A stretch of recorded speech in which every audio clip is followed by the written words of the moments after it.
लोग डरा रहे हैं कि हम बी पार्टी हैं, बीजेपी आ जाएगी। तो हमें पता है किस तरह से डराया जा रहा है। जैसे सांप से बचने के लिए हमें बोला जा रहा है कि बिच्छुओं में हाथ डाल दो, लेकिन फूलों को मत छूना। लेकिन आप ये सोचिए कि शिफा और रहमान का क्या ज़ब्त और सब्र है कि वो एक चार दीवारी के अंदर है, लेकिन तब भी वो किसी के लिए उफ नहीं करता। आज भी वो किसी से कोई शिकवा नहीं करता, कोई शिकायत नहीं करता।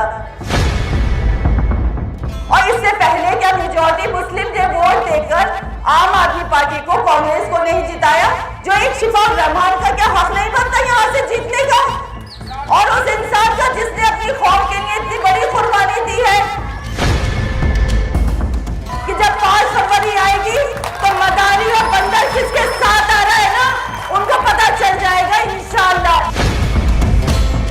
तो बहुत बहुत शुक्रिया इस इज़्ज़त अफजाई का और हौसला अफजाई का। आप सब लोग के साथ मेरे अंदर जो कॉन्फिडेंस आया है, अल्हम्दुलिल्लाह मैं उसकी शुक्रगुज़ार हूँ अल्लाह ताला की भी और आप सबकी भी, कि आप लोगों ने आगे बढ़कर मेरी इतनी हौसला अफजाई की है, मेरा साथ दिया है और आगे भी प्लीज़ दीजिएगा। तारुफ तो जैसे कि मेरे भाई ने कहा, तारुफ तो बहुत हो गया है। मैं आपको एक छोटा सा किस्सा बताती हूँ। जिस दिन बैरिस्टर असदुद्दीन ओवैसी साहब आ रहे थे शाहीन बाग में, तो हमें सिक्योरिटी पॉइंट ऑफ व्यू से पीछे की साइड से लेके जाया जा रहा था। सिक्योरिटी पॉइंट ऑफ व्यू की वजह से कुछ रिस्ट्रिक्शंस थे कि वहाँ के जो रेसिडेंट थे उनको कुछ दिक्कतें हुई। तो उसमें से एक भाई थे, उनको बैरियर क्रॉस नहीं करने की दिया गया। तो मैं वहाँ खड़ी थी, मेरे साथ मेरी और भी बहनें थीं और हम काफ़ी लोग थे। हम लोग भी ट्राई कर रहे थे, बट वो लोग हमें भी अलाउ नहीं कर रहे थे। एक वो प्रोटोकॉल होता है सिक्योरिटी का कि आप ऐसे नहीं जा सकते। तो जो वो भाई थे वो शाहीन बाग के थे, उन्होंने छूटते ही ये कहा कि वोट कटवे आ गए वोट काटने के लिए, और खड़े हो जाते हैं कहीं पर भी परेशान करते हैं। ये बहुत छोटी सी बात है, मेरे ख्याल से उनको दिक्कत हुई, इन्होंने बोला। लेकिन आप ये सोचिए कि शिफा और रहमान का क्या ज़ब्त और सब्र है कि वो एक चार दीवारी के अंदर है, लेकिन तब भी वो किसी के लिए उफ नहीं करता। आज भी वो किसी से कोई शिकवा नहीं करता, कोई शिकायत नहीं करता। जब वो जा रहे थे इंटरिम बेल के बाद, तो मैं जब रो रही थी तो बोले कि नहीं, इस तरह से रोगी तो जो मेरी कुर्बानी है वो ज़ाया हो जाएगी। इंशाअल्लाह इसे अल्लाह दूर करेगा। तो ज़ब्त और सब्र दूर हो चुका है। लोगों को हमारी एग्जिस्टेंस से, हमारे खड़े होने से भी प्रॉब्लम हो रही है। लोग डरा रहे हैं कि हम बी पार्टी हैं, बीजेपी आ जाएगी। तो हमें पता है किस तरह से डराया जा रहा है। जैसे सांप से बचने के लिए हमें बोला जा रहा है कि बिच्छुओं में हाथ डाल दो, लेकिन फूलों को मत छूना। सांप ही डसते हैं, बिच्छू भी तो उतने ही जहरीले होते हैं ना। बिच्छू भी तो उतने ही जहरीले होते हैं। आप समझ गए होंगे ना मेरा सांप किसको कहा, बिच्छू किसको कहा।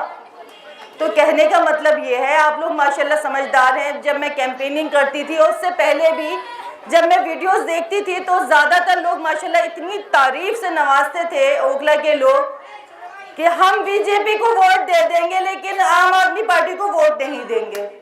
तो फिर आज हमें क्यों डराया जा रहा है, या लोग क्यों कंफ्यूज है?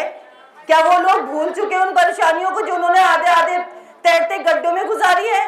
क्या अल्लाह ताला से दोबारा बरसात की चाहत कर रहा है कि बरसात हो, पानी भरे और फिर उन्हीं गड्ढों में हम नमाजी जो जाते हैं? हमारा सबसे बड़ा दीन क्या है? हमारा दीन है, मतलब हमारी पाकी हमारा दीन है।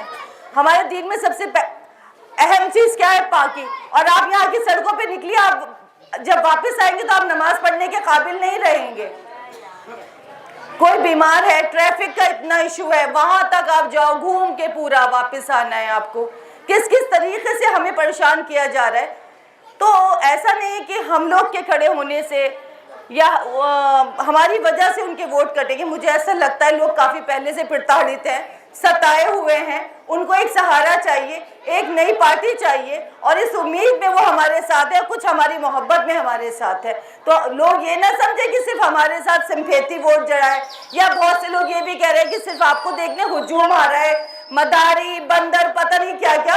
तो इंशाअल्लाह मुझे अल्लाह की ज़ात से और अपने बहन भाइयों से उम्मीद है कि जब 5 फरवरी आएगी तो मदारी और बंदर किसके साथ आ रहा है ना, उनको पता चल जाएगा इंशाअल्लाह। उनको पता चल जाएगा कि कौन मदारी था और कौन बंदर था। एक दो मदारी तो उन्होंने अपने साथ में रखे हुए, जो कभी लुढ़क के इधर, कभी लुढ़क के उधर। मुझे तो लगता है कि वो इलेक्शन के बाद उनको वहां से भी लात मारी जाएगी। तो मैं उन भाई से भी कहना चाहूंगी कि थोड़ा तो सब्र रखो, शायद कहीं से इज्जत मिल जाए। आप किसी के सेंटिमेंट्स के साथ खेल रहे हो, आप फालतू की लफाजी कर रहे हो। अरे कहीं तो पॉइंट पे बोलो। लोग भी कंफ्यूज है, मीडिया भी कंफ्यूज है। ये क्या वो है, ट्विंस है, कभी इधर मिलता है कभी उधर मिलता है, ये ट्विंस है क्या? लोग हमसे और जुड़ रहे हैं, लोगों को और परेशानी हो रही है। जितनी परेशानी हो रही है अल्हम्दुलिल्लाह हमारी जो दायरा है, अल्लाह का लाख लाख शुक्र है, वो बढ़ता जा रहा है। और ये खौफ ही है जो बीजेपी आ जाएगी, बीजेपी आ जाएगी। क्यों आएगी बीजेपी? क्या बीजेपी को हिंदू सारे बीजेपी पे ठप्पा लगा के आएंगे? वो कांग्रेस को नहीं देंगे, वो आम आदमी पार्टी को नहीं देंगे, तो कैसे बीजेपी मेजॉरिटी से आ जाएगी?